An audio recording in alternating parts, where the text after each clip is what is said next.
Hi everyone, today we will study the subject biology and the unit that we will study today is transport system. So in this video we will particularly see transport or transportation in plants. Okay, so let's start. Before understanding what is transportation in plants, what we must know is what are plants. So we can say that plants are living organisms. Why living organisms? So they have cells and tissues. We know that there are many simple and permanent tissues are present in the plant cells or plant whole body.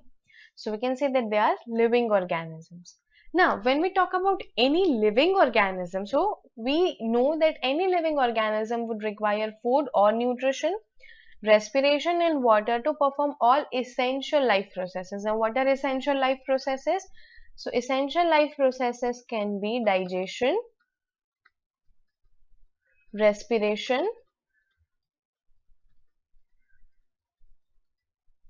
and excretion,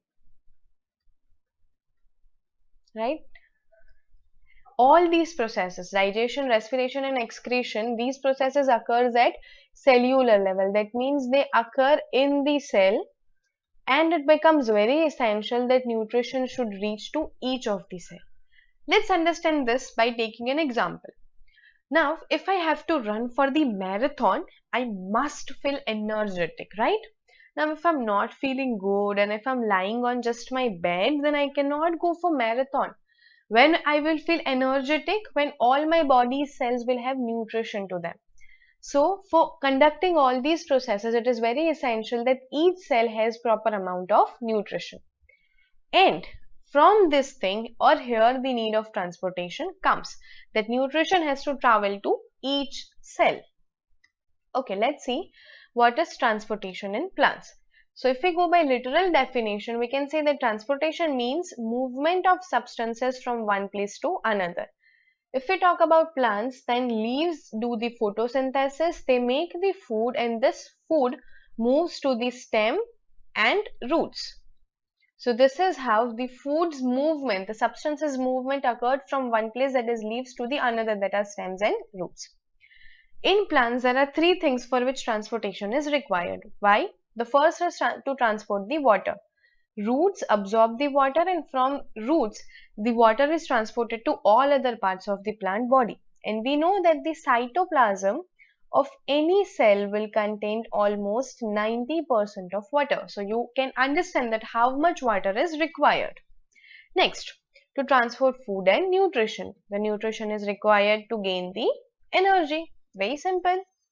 And third, to transport the waste from the cell. So when we do all the processes like digestion, respiration and excretion, some amount of waste is generated. And if we don't remove this, it will be toxic to our cell. So it becomes very essential to remove the waste from the cell. So for all these three processes, the transportation is required in the plants. Clear?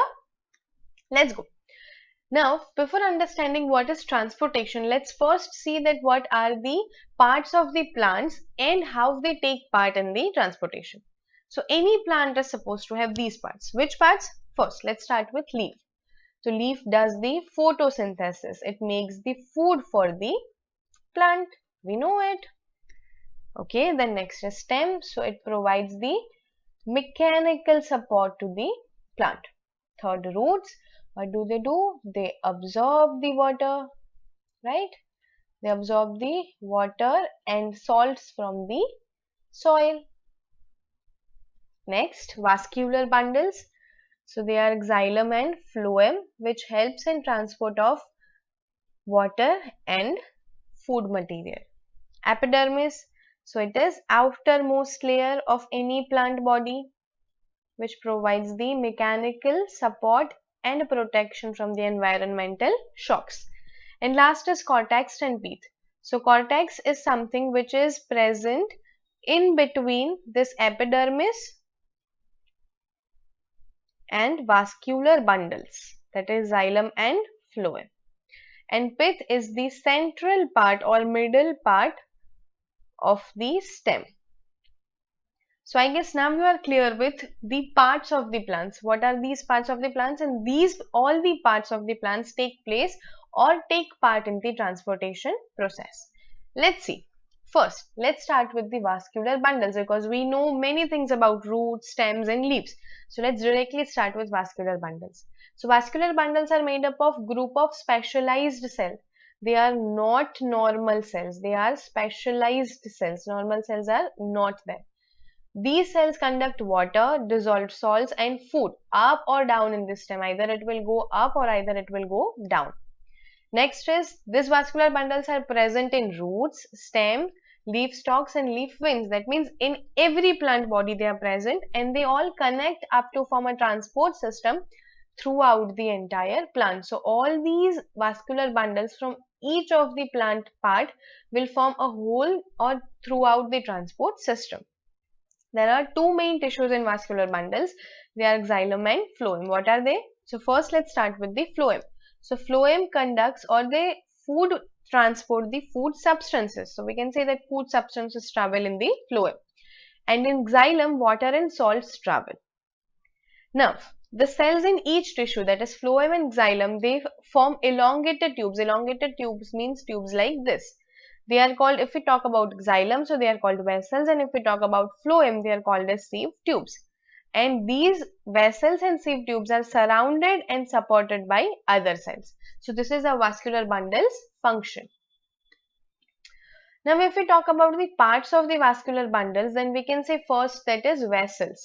So vessels, they are the cells in xylem that carry water becomes vessels. So they are living cells. Not they are dead cells. Right? They are not living, they are dead cells. Now, the vessel is made up of series of long cells joined end to end. These are long cells which are joined end to end. Now, these cell walls, the cell walls of these cells are thickened with substance called lignin, which makes the cell very strong and impermeable. Impermeable means nothing will enter inside or nothing will go out. And xylem also contains many elongated and lignified supporting cells called fibers. So, these fibers provide the mechanical support to the plant. So, these are the vessels. Now, let's see what are sieve tubes. They are the parts of phloem. Right, so they are conducting cells in phloem. They remain alive and form sieve tubes. The perforation appears in the end walls, allowing the substances to pass from cell to cell. This is my normal cell and this is perforation, some kind of swelling. So this perforation allows the materials to pass from one cell to the next. But here the cell walls are not lignified. We have to remember that in sieve tubes there is no lignification. And the cell contents do not die. That means they are living, but they do lose their nuclei. Next part is sieve plates. The perforated end walls are called sieve plates. So this is perforated end walls. They are called as sieve plates. And phloem contains supporting cells as well as sieve tubes. Right. So these are the parts of phloem. So we saw what are the parts of vascular bundles. Now let's see what are the functions of these vascular bundles. So the first function is that water travels up the stem in the xylem from the roots to the leaves. So the roots absorb the water, from roots the water travels to the stem and from there it is reaching to the leaves. Now when we talk about phloem, so the food is made in the leaves. Right, so it may travel either up. If the food is required in the upper parts of the plant, then it will go up, or if it is required in root, then it will go down to the stem in the phloem. And from the leaves, from where it is made. Now source is something from where something is made to the part of the plant that is using or storing it. It is called the sink. So in this video we will be talking about source and sink often, so you must remember what is source and what is sink. Source is something from where something is made or produced, and at sink the particular thing is being used or being stored. Now vascular bundles have a supporting function as well as a transport function. We saw that they have many lignified and fiber cells which provide the mechanical support. So they provide the support to the plants. And last is that the methods by which water, salts and food are moved through the vessels and sieve tubes are called as transpiration and translocation. So we will see both these terms in the next parts. Okay, let's start. So this is how the inner structure of plant looks. These are xylem vessels, this is phloem, and this is the cortex. And this is how they look in the transverse section. So this is just to make you clear that how all these things look inside the plant. Now let's talk about what is water transport. So we know that the xylem carries the water. So the xylem carries water and salts from the root to stem. When I talk about water transport, you have to remember that it is absorbed by the roots only, and then it will be transported to stem and leaves and all other parts of the plant body. The phloem brings the food from the stem to the root. Now, why the phloem brings food from stem to root? When I said that when any cell has to function, they require nutrition. Remember, we just discussed this thing in the first slide. So, root cells also require nutrition, right? So, to provide them proper nutrition, the food is brought to these cells from stem to the root to provide the root cells with substances for their energy and growth, right? We know it. In a region above the root tip, you know what is root tip, right? It is the tip portion of the root. Tiny tube-like outgrowths are called root hairs. So at the portion of root tip, root hairs are present. And these root hairs, what do? So they take up water from soil by the process of osmosis. So you have to remember by which process the water is taken inside the root. So it is by the process of osmosis, and they absorb mineral salts or ion by active transport. So in roots, we can see two processes, osmosis and active transport, and by which they uptake water, that is H2O, and ions and some salts. Okay, so this is how water transport occurs. Okay, now what is water uptake? Water uptake means to take water. The water enters the root hair cells. We discussed that there are root hair cells. So water enters the root hair cells and then it is passed on to the cells in the root cortex. Cortex is the part which is between the epidermis and vascular bundles, right? So then the water enters the xylem vessels to be transported up the stem and into the leaves, arriving at the leaf mesophyll cell, because for photosynthesis water is required. So the leaves need water. Now, how by the process of osmosis the water goes inside? So we can say that soil water, the water which is present in soil, it is more dilute than cell sap. Cell sap means cell liquid or cell water content. So it is diluted than this. So the water will pass by the process of osmosis from the soil into cell sap of the root cells. That means if this is my root cell, then the water will come inside it from the soil. The large surface area of root hairs increases the rate of absorption of water by osmosis and ions by active transport. If these are root hairs, so they have very large surface area, right? So due to this large surface area, they increase the rate of absorption of water by osmosis and ions by the active transport. And the movement of water and salts in the xylem is always upwards. We have to remember this, that the water will always be transported in upward direction from soil to leaf, right? This is very important thing. Now, what are the uptake of salts and how does it happen? So the methods by which roots take up the salts from the soil are not fully understood. We really don't know how this whole process takes place. But it can be due to, the first reason can be transpiration. Transpiration, what is that? We will see in the next slides. And either it can be due to the diffusion. Diffusion can occur due to the process of osmosis. So due to this processes, the salts are uptaken inside the plant roots. Now, the growing regions of root and the root hair zone seems to be most active in taking up salts because they have the large surface area. Most of the salts appears to be carried at first in xylem vessels, though they soon appear in the phloem as well. That means that initially the salts appear in the xylem, but then they are also seen in the phloem. Why it is important? So the salts are used by the plant cells to build up essential molecules. We know, right? Which essential molecules? So if we take the example of nitrates, so example, nitrates can be combined with carbohydrates to form amino acids in the roots. So this is how the uptake of salt is important in plants, and these amino acids are used later to make proteins. Okay, so this is how the water transports inside the plant. This is the pathway how from soil the water enters the whole plant body, and this is how the root hairs and root system looks. Now let's see what is transpiration. So transpiration is the loss of water vapor from the plant leaves by evaporation of water at the surfaces of mesophilic cells. When I talk about any leaf cell, we know what are the parts of leaf cells, right? So mesophilic cells are one of the most important part. So in the process of transpiration, the water is lost in the form of water vapor by the process of evaporation. Transpiration is the main process that draws water from the soil and throughout the plant is caused by the process called transpiration.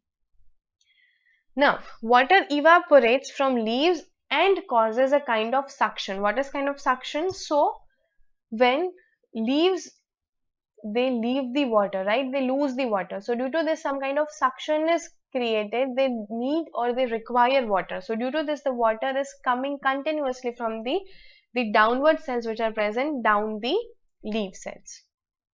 The water travels up the xylem vessels in the vascular bundles, and this flow of water is called as transpiration stream, right? Because the water will continuously travels in the vascular bundles. And the basic importance of transpiration is to fulfill the water requirement of any plant, because by continuous the process of transportation the suction is created, and due to that suction the water will be continuously flowed in the whole plant body. So this is the importance of transpiration. Now let's see that how does it look. So when I see, it looks like this. The leaves continuously leave the water, they lose the water, and due to this continuous suction is created. So the water will be continuously absorbed by the roots and it will continuously be transported in the whole plant system. Now let's see what is translocation, right? We saw two terms, transpiration and translocation. So let's move to the second one. Translocation is the movement of sucrose and amino acids in the phloem from the regions of their source to the regions of their sink. Source means from where it is produced and sink means where it is used. That means in translocation, sucrose and amino acids are transported in the phloem from the place where they are produced to the place where they will be used.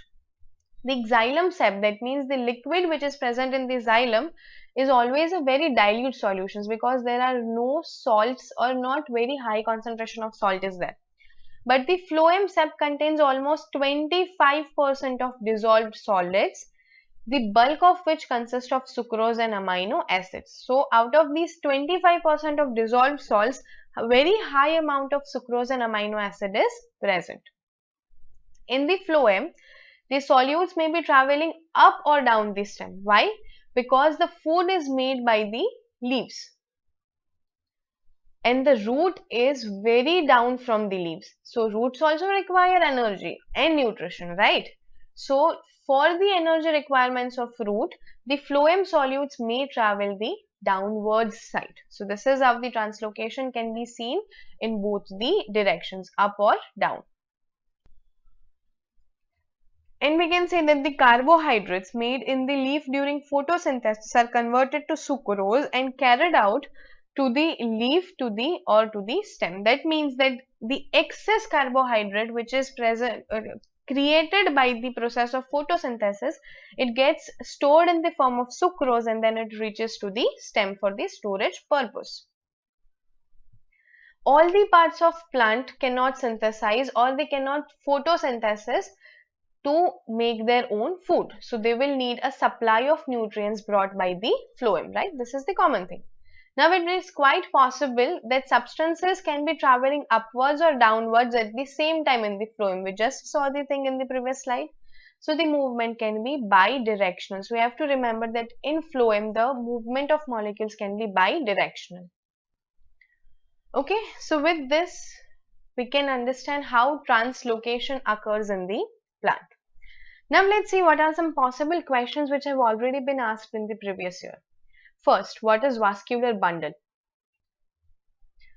Right, so vascular bundles, we can say that they are xylem and phloem, and they are associated with the transport of water and salts and food, right? Next is give the difference between xylem and phloem. So xylem transports only H2O and some salts, and phloem transport food. The movement is unidirectional, and in phloem the movement can be bidirectional. What is translocation? So translocation is the movement of food molecules in the plant by the phloem.